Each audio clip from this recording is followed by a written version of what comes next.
Hi there, everyone. Uh, yeah, I didn't initially plan to really talk about this. You can probably tell by the fact that some of the audio is a little bit different because I'm recording in a different spot. Hi there. Uh, I'm literally just reacting to just the latest WWE releases. A year on from just the whole COVID outbreak. So first and foremost, before I actually get into it, my condolences to each and every single individual who has been released by WWE today. It always sucks to hear when someone is released by WWE, and all we can do is be optimistic from where they could go next. And with the way the wrestling world is shaping up, there seems like there's a lot of potential opportunities, whether they want to continue wrestling, whether they don't. And it's best to keep optimistic for your favorite or not so favorite wrestler. If it's someone who you absolutely love and you want to support them, buy a t-shirt, support them on social media, do anything for them, because with the way the wrestling world is right now, with still kind of being in the pandemic, they could use all the help that they can get. So let's just quickly get into the releases. First of all, we're just gonna go Samoa Joe. That's easily the biggest one that's came out of this. A guy who I'm shocked he's released. I'll be honest with you.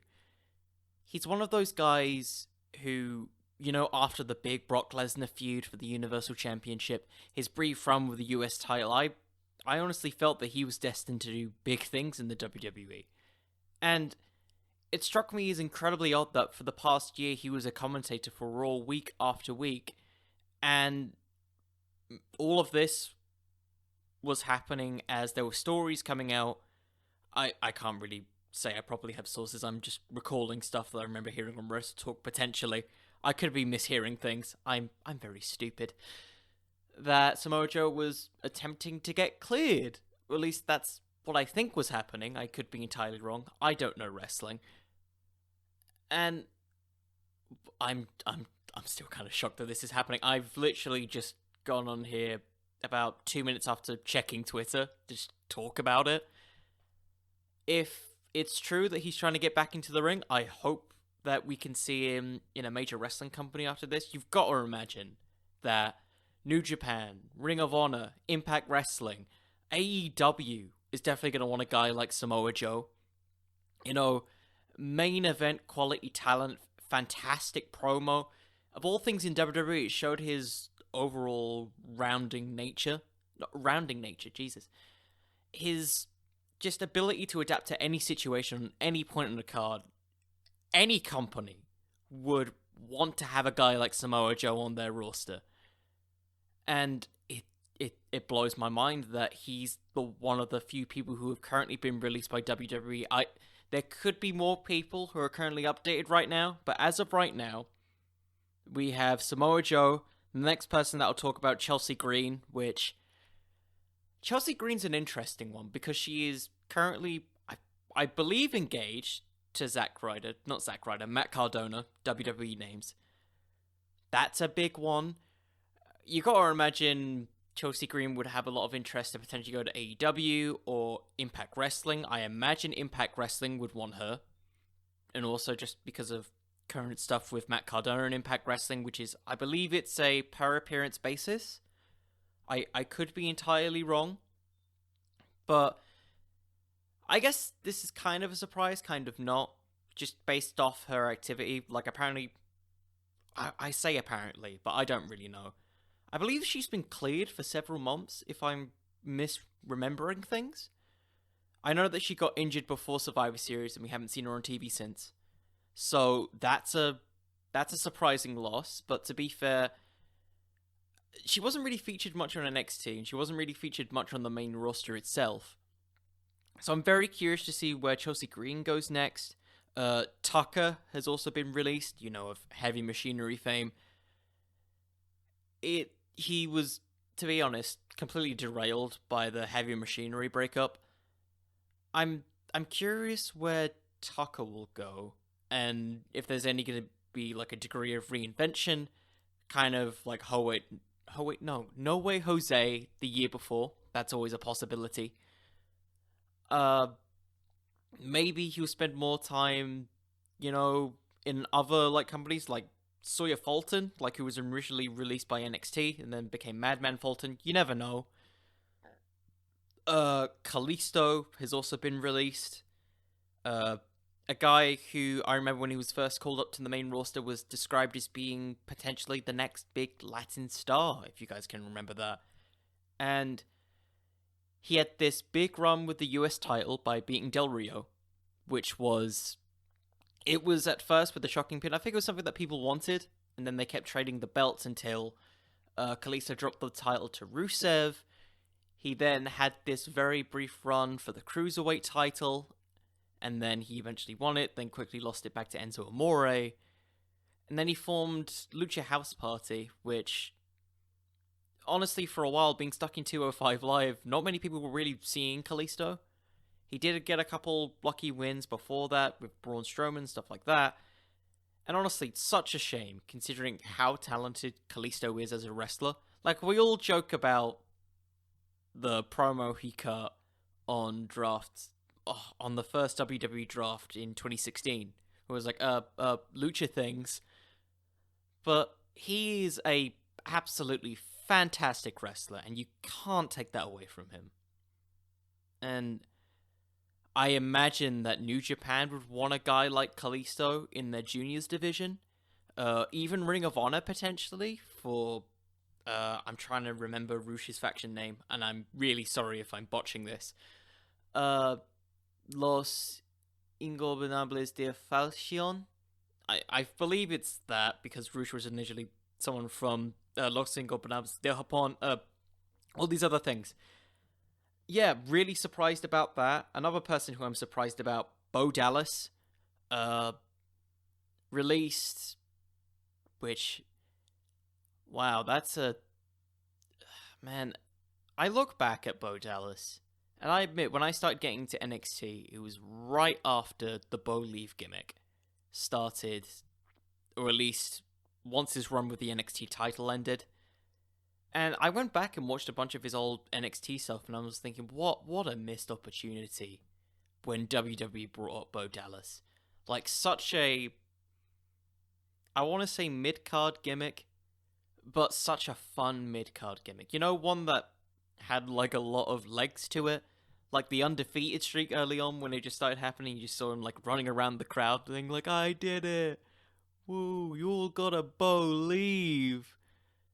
And then Bo Dallas got put into, we all know it, like a bunch of low mid-card acts. The Social Outcast, if you guys remember that. The Miz Taraj, which to be fair was probably one of the highlights of his main WWE main roster run. His work in the B Team, where they managed to win the tag team titles. And now we're always going to have that what if Bo Dallas joined the Wyatt family, or what if Bo Dallas, was involved in some of the Firefly Funhouse stuff, because I wouldn't be surprised if people did not know that Bo Dallas was still signed to the company. That's a thing that, if we're being honest, was kind of a mystery. And to be frank, kind of a shame, really, considering the talent of the guy. Like, I think when I look at Bo Dallas, he's a guy who I don't think WWE fully used to his potential. I'm not saying he should have been a main event player by any means, but, I think WWE could have done so much more with his character, considering just not only the lineage of the Rotunda family, his relationship with Bray Wyatt. There was a lot of character-based opportunities that I felt you could do with Bo Dallas, and if he's not going to be in WWE, as with everybody else, I'm very curious to see where he goes next. I mean, you gotta imagine being in the same family as Bray Wyatt. He's got a lot of potential creative ideas that he could bring to a product. My guess where he might be a good fit? I'd be interested to see if Bo Dallas could work in Ring of Honor. Just that very pro wrestlers based style, particularly with the new Pure title, or at least the revival of the Pure title. I think that could be interesting for Bo Dallas, Just to kind of, break some of the rust off of being a person who was constantly in the lower mid-card. I think that would be interesting for him. So let's just move on to the next one. Wesley Blake. Uh, some of you may or may not know Wesley Blake. I don't know how much knowledge people have of NXT. For me, the highlight of his run in WWE/NXT was definitely his stuff with Buddy Murphy, Blake and Murphy factor, the fact that they had a shock win for the tag titles, and actually, for a long while, actually carried that tag team division. For a while, it was mainly just Blake and Murphy, Enzo and Kaz, and, the former Revival. And not really many other tag teams other than... Actually, no, you had the Vaudevillains. You also had Lucha House Party. Not Lucha House Party, the Lucha Dragons. You know the Lucha Dragons. And they really did prove themselves to be suited to be champions. And in a lot of ways, kind of made the belts their own after a while. And of course, after that, Wesley, or at least Blake, got stuck in the shuffle for a bit, reformed with the Forgotten Sons, and it's a shame we didn't really get to see more of him. Like, there was the whole thing with the Knights of the Lone Wolf, and then, was it a controversy with Steve Cutler? I could be wrong. Or something. It might have been the whole COVID controversy with him. I could be wrong. Maybe I'm misremembering things. But I think it was either Casey Catanzaro or Steve Cutler who was seen, I guess, breaking COVID restrictions. I could be wrong. Don't quote me on any of this. I'm just kind of reacting to everything off the top of my head at this point. I feel like he'd be a good fit for Impact Wrestling, Like, I feel like Impact Wrestling, for all of the, I guess, dislike it's gotten from being a place where they all claim, this is where all the former WWE guys go. It has had a good track record of rebuilding guys who weren't really given much of a chance in WWE. I mean, look at EC3, for example. He used to be Derek Bateman in NXT, came to Impact Wrestling, became EC3, became their top star. Other guys who I can think of off the top of my head, I mean, Drew McIntyre, technically, he was another guy who really got re-established in Impact Wrestling. Matt Hardy pretty much made the broken gimmick in that promotion. So I don't think it would be a bad thing if you went to Impact Wrestling. Hell, even Madman Fulton, who I was just talking about, that's a whole other factor. He was supposed to be part of Sanity, and then, things happened. And of course, there are two extra releases who were reported just a little bit earlier on. Billie Kay. I am shocked that Billie Kay was released. Considering that she was only recently on the WrestleMania card, I really thought they were going to do a lot more with her. She, as like a comedic character, was someone who really fit unlike anyone else in that women's division. And I completely understand that breaking up the Iconics was probably not the best move for her, or at least creatively wasn't the best move for her, but she really made the most of what she got. Like, I think we can agree that the whole CV or resume character wasn't really probably the best that we could probably see from Billie Kay, but she really did the best that she could with it. Like, the little stuff with the Riot Squad, the stuff with Carmella before her release, I thought that was quite good, especially, like, their entrance, where, like, Billie Kay was kind of pulling a Mizdow, and just trying to copy, like, every single movement that Carmella did on the way to the ring. I thought that was pretty good. And even her spot in the Royal Rumble was solid. Like, it might be probably my favorite comedy spot that we've got of, like, the Women's Royal Rumble so far, or the very limited ones that we've had. I think there was a lot of chances to really make, something great out of Billie Kay with that. And I wonder if she'd be a good fit for AEW. You know what I mean? Like, I understand that AEW is kind of this work rate promotion, but AEW really does value its promo talent. Like, you look at Britt Baker, you look at Chris Jericho, you look at all these other pro wrestling talents. Those are just the few coming off the top of my head, not my personal favorites. They're all really solid promos. And for a person like Billie Kay, I think she'd fit really well in there. just in terms of like promo ability, just the ability to just kind of do whatever you want, as reports have kind of shown, I I think she'd be really good there. Along with the last person, Mickie James, who I just get a feeling she's going to go to NWA just because Nick Aldis is there, and it's a shame that she wasn't given as much credibility as a legend towards kind of the end of her run. And to be honest with you, I kind of wish that she got a lot more time in terms of stuff in the ring. Like, the last memorable thing I can think of Mickie James before this release was her match with Asuka.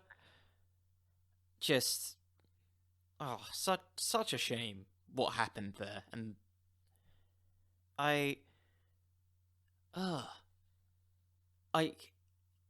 really know how to really think about this, just kind of the releases. I think the main sort of talking points of this, I think, would be Samoa Joe, Kalisto, Billie Kay, Bo Dallas, and Mickie James. And maybe I'm discrediting other people, but you never know. Okay. I just quickly checked my phone for a second in case there was more. Peyton Royce has also been released. Wow, that's really surprising. I what? Like, my first thought is if she's being released, AEW. That's all I can really think. Really, like, someone who you constantly heard on Twitter or through various other social media was a wrestler's wrestler. Like, you constantly saw Bayley talking about, oh yeah, she's super good, and people haven't realized it yet.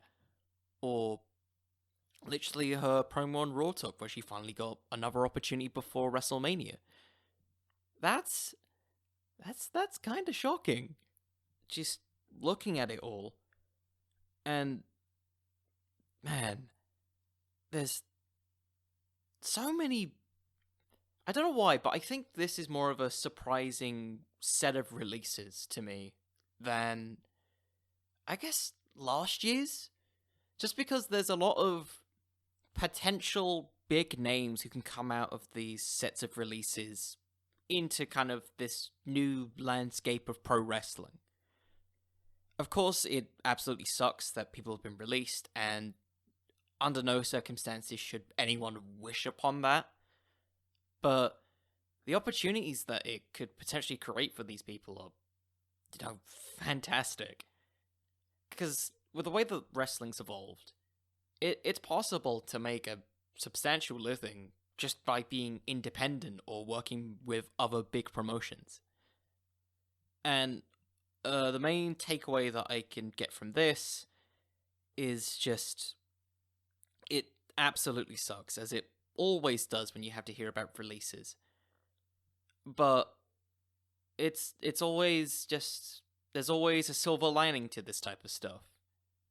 And I honestly hope that all of these people come out better from their releases than they got from receiving them. That's all I can really say. I wish I could give better advice, but I probably can't. I'm some random 22-year-old. And I'm gonna end it here. If there's more releases, I'm sure some other famous wrestling podcast place will tell you. And once again, I just want to reiterate, as I've already said, it absolutely sucks that this has happened. If you want to support them, go buy a t-shirt of one of your favorite wrestlers who have been released, or, just showcase their talent to people. Just, really support them now that they're heading into this, post-WWE world, I guess.